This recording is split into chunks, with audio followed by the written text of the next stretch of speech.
千里之行，始于足下. A journey of 1,000 miles begins beneath the feet. We now gather in the Tao to travel the journey together.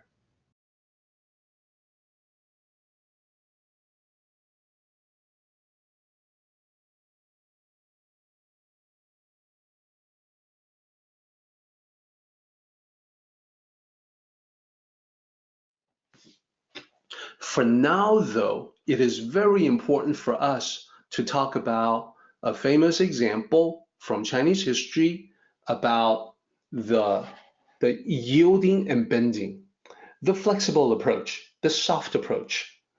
There's a great example for that I want to share with everyone.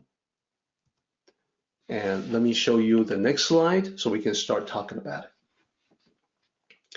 So the next slide, this slide starts with, as you can see, 3 characters at the top of the slide as the title.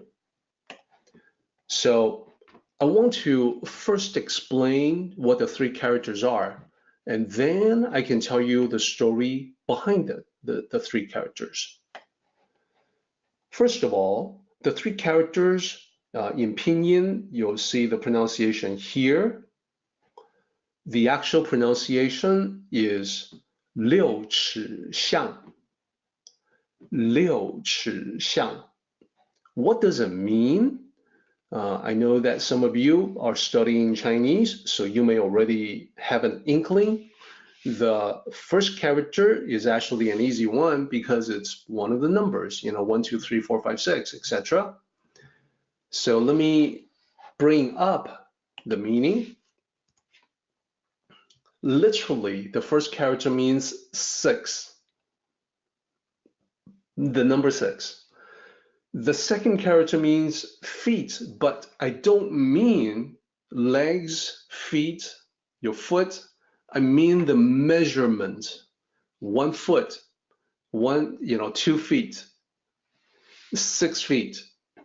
So in English, we say 6 feet under as an expression. So this is the same kind of idea, 6 feet. And the last character is the character for alley. So this is actually the name for an alleyway in mainland China. And the name of the alley is the 6 feet alley. So here's what the alley looks like. This is a photo of one end of the valley. It goes toward the other end. It goes quite a ways. And I want to point out in the photo, if you take a look at the sign, look at the 3 characters that we have there, and then compare to the title of the slide, as well as the heading of the character breakdown that you see here. I think you ought to be able to see that they're exactly the same. Everyone see that? So let me tell you about this alley and the story that's behind it. So once upon a time in ancient China, in one particular town, there was a family that was quite prominent, quite powerful locally. The Zhangs, Zhang in Chinese, the Zhangs. They lived right next to another prominent family, the Wus. Wu. So the Zhang family and the Wu family were both powerful and prominent locally, and they lived right next to one another. So in the Zhang family, the young master, Zhang Ying, was someone who was known to be extremely intelligent and yet generous. His great intelligence allowed him to pass the ancient Chinese civil service exam with flying colors And so he ascended to a government post. That is, he ascended to a job as an imperial official.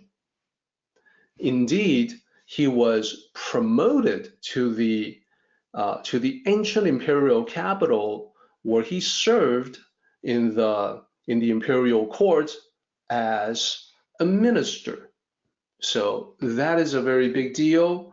And to further put this into context, not only were the ancient Chinese emperors wielding absolute power as a matter of birthright, that same level, that same power extended down throughout the ancient bureaucracy. So even a local governor, even a relatively minor official, wielded so much power over the subjects of the empire, the peasants, the regular everyday people.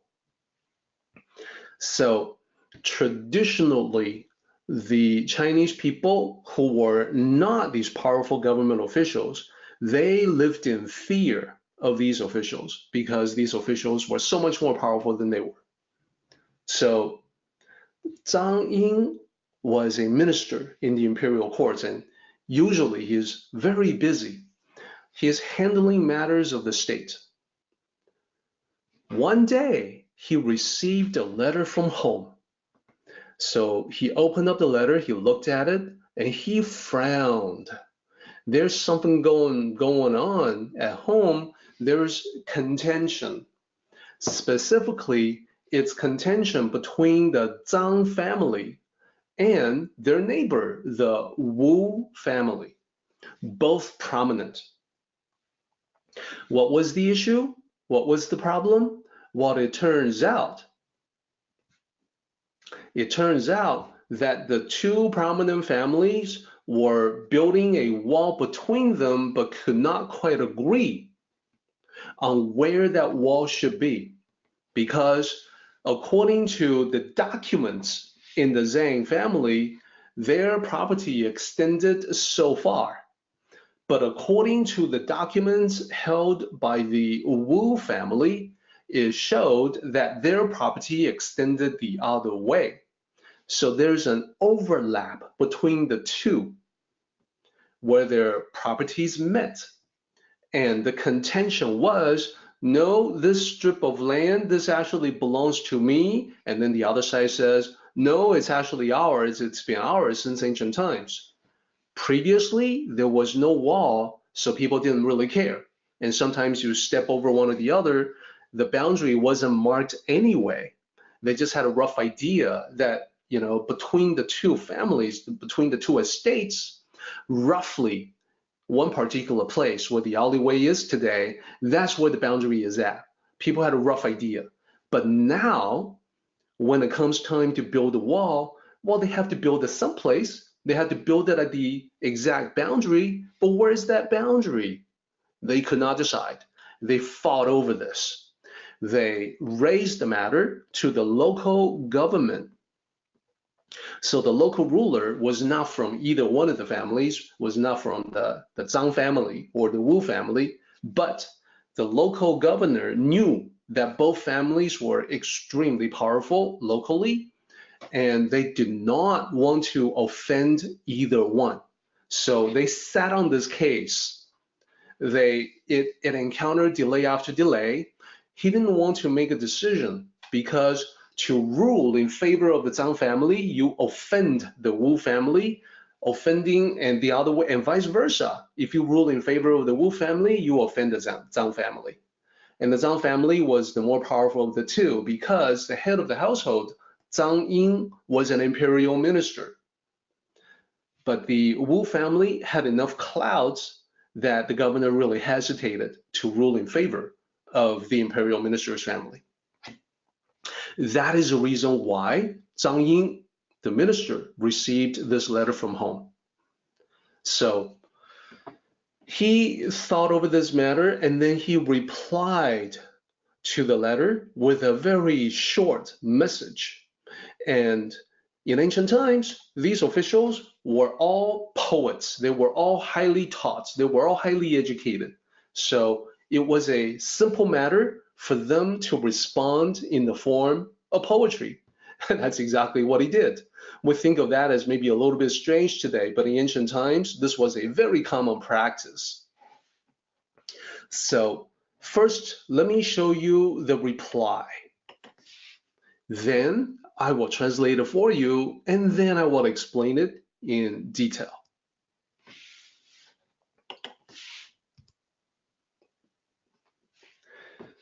Okay, so I have lined up two sections here. As you can see, the top half is going to be the original Chinese. The bottom half is going to be translation. So the very first thing that I want you to do, rather than to dig into the meaning, the very first thing that I want you to do is to focus on the audio aspects of it. Ancient Chinese poetry had to rhyme, okay? There's no free form poetry like we have today. It had to rhyme, it had to be metered, it had to be exact same characters every line. So here's what it looks like. And I want to ask you to listen carefully as I read it out in Mandarin and listen for the rhyming. Okay? So the first part of it is the audio aspect of it. Here we go. 一纸书来只为墙，让他3尺又何妨？长城万里今犹在，不见当年秦始皇。Okay, I hope you detected the rhyming scheme in line 2 and line 4. Line 2 ends with 又何妨. Line 4 ends with 秦始皇. Okay, very different things, but they rhyme. That is the response from Zhang Ying back to his family. Now I'm going to explain what it means. First, I'm going to show you that the picture of the 6 feet alley that you saw right near the entrance, there's a rock with the inscription carved onto it of that original response from Zhang Ying. So here's what it looks like. So some characters have changed in the course of time. So don't be too surprised by that. But let me explain. Let me break it down for you. It goes from the top down and from the right to the left. And I realize a lot of people are not going to be used by that. You've never seen language written down in that way, but that's how it is. You can recognize the character E, meaning 1. And it goes down like that. And then here's the second line. The third line ends with Qin Shihuang. So again, some of the characters have changed in the course of time. But this is where I get the original, because this is carved in stone. Because it's been such a long time ago that this response was written, that the actual 4 lines of poetry has a whole bunch of variations. So for instance,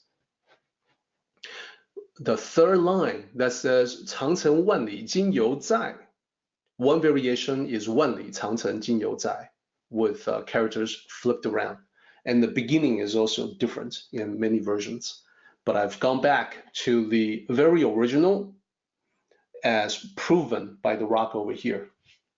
So let me explain what this response says, what Zhang Ying, the minister, was telling his family, his instruction as to how to handle this conflict. First, he said, I received this letter from home, and it's only about a wall. That's the first line. The second line says, so we give the other side 3 feet. What's wrong with that? Why not? So what? What's the big deal? That's the second line. The third line says, the Great Wall is still there. The Great Wall still stands. So this is long after the Great Wall of China was built. So he points out that the Great Wall is still standing there, but we no longer see Qin Shihuang. Qin Shihuang was the tyrannical ruler who built the Great Wall using forced labor. So line 3 and line 4 is about how the Great Wall still stands, but this tyrant that ordered the construction, well, he's gone. He's buried. He's dead and buried. He's long gone. The idea in the last 2 lines is to highlight the impermanence of life. That long after you and I are gone, these constructions will still remain, and people have already forgotten all of our petty conflicts. So when you are able to see life like that, why fight? Why get involved in contention? Does that make sense to everybody? So now let's attempt a translation. Translation of ancient Chinese poetry is particularly difficult because sometimes you have to alter certain things in order to retain the rhyming scheme, but you want to keep as much of the original as possible. So here's my attempt of translation. One letter only for a wall. Let them have 3 feet in between. The Great Wall is still there today. Qin Shihuang is no longer seen. So there you go. That's a translation. Upon seeing this response from Zhang Ying, who is the head of the household, the Zhang family, the family decided that, well, this is pretty clear. We know exactly what Zhang Ying wants to accomplish. So they withdrew from the lawsuit that they have filed with the regional governor, and they voluntarily backed off 3 feet from the disputed border and said, no need to contend, no need to fight. Let's not fight. You guys can have what you want. You're our neighbors, and we're going to back away 3 feet. We're going to voluntarily give up 3 feet and just admit that you guys are right. So that's what they did. And then the Wu family, upon seeing this, gathered together in an emergency family meeting. What are we going to do? Now, part of the family says, well, we knew all along that we were right and they were wrong. Now they're admitting it. So now, let's just build a wall, exactly where we thought it should be. And actually, the dispute was actually not as much as 3 feet. So they can actually go over even more than they thought before. But then the head of the Wu family said, that's absolute nonsense. We should all be shamed by this display of humility and courtesy. Are you suggesting that we, the powerful Wu family, will let the Zhang family outdo us in being civil-minded, in treating others with courtesy and generosity? Are you seriously suggesting that? No, we're not going to take advantage of them, even though, yeah, we can if we want to. What we're going to do instead is that we're not going to be any less than they are. We're going to back away 3 feet from the dispute. So each one of them backing away 3 feet meant that a passageway between the 2 properties measuring 6 feet in width was opened up. So they each built a wall along that, and the space between them became the 6 feet alley. So that's a genuine story of the Tao. It talks about non-contention. It talks about how benefits accrue from that. Like the people in that town suddenly had a very convenient passageway to go from one to the other. Both the Zhang family and the Wu family have very large estates. People used to have to go around. Now they can go through and save some time, have greater convenience as they go about their day. So they praised both families. Both families ended up looking fantastic. And the story, the legend of the 6 Feet Alley remained and is memorialized to this day. So the first thing that I want to point out for everyone is the character that's in the middle of line 2, 尺. That's a Chinese measure, 尺. It's roughly a foot in length. Historically, it varied in length. In the Tang Dynasty, it was the shortest it's ever been was like 9 inches long. But by the time that this story took place, it was actually about 13 inches long, so slightly longer. So either way, because of the variation throughout history, you can think of 尺 as being the same as the British imperial system of measurement, foot. So that's the first thing to share with everyone.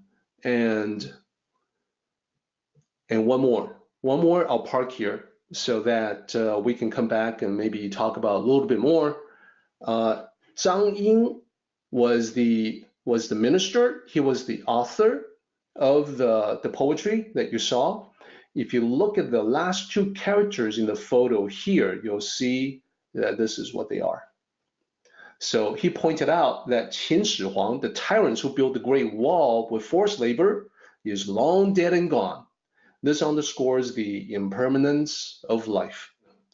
So the last note just to let everyone know is that Qin Shihuang is notorious as the ultimate bad guy, the ultimate tyrant from ancient Chinese history.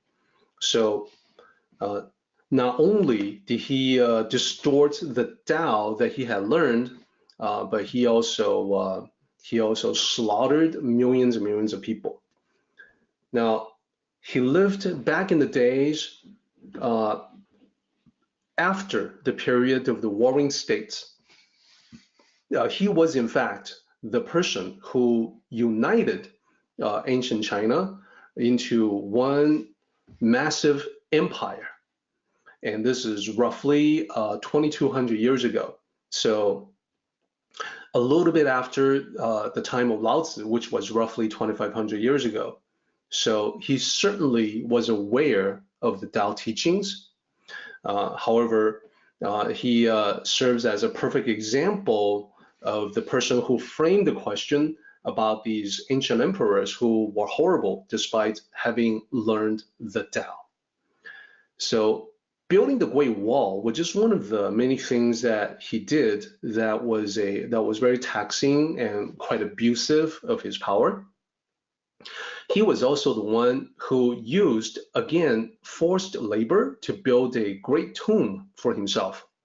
And he built these terracotta soldiers, which we now see on display in museums. We see pictures and documentary about the terracotta soldiers. And this is all from the ancient tomb of Qin Shihuang. And remember, he lived about 2,200 years ago. So quite a pivotal figure from history. And not only was he responsible for the Great Wall and the tomb, but also quite a few other things as well. One of the distortions about the Tao that he was obsessed with was about immortality. He feared death. His life was mostly driven by fear. there were quite a few assassination attempts on his life.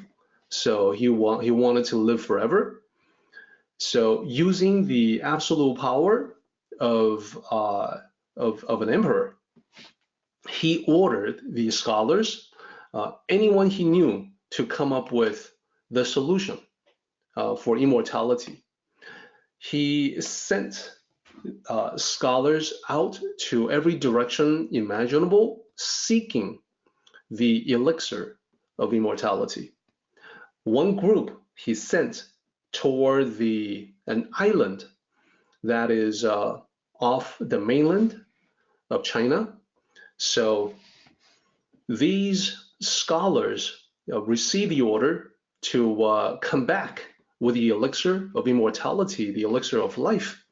But they went to that island and decided to not return because they knew that they would come back without the elixir and they would all be executed. So they settled in that remote island, the island that we know as Japan today. So the many traditions in Japan, the history of Japan, the similarities in the Tao practices, come from this particular event, the quest for immortality. Okay, so just a historical footnote. Now I want to end with this combination photo. This is what we have today. So it all comes from that ancient incident, that time when two powerful families were in dispute. Each wanted to move the boundary between them one way or the other way. And finally, the powerful imperial minister said, let's not do that. Let's back away 3 feet. And this caused the other party to follow suit, and we ended up with this alleyway. So I think a story that underscores the Tao of non-contention. Our meeting has come to an end, but the journey continues on. Let us travel safely. Until next time, may the Tao fill you with peace and happiness.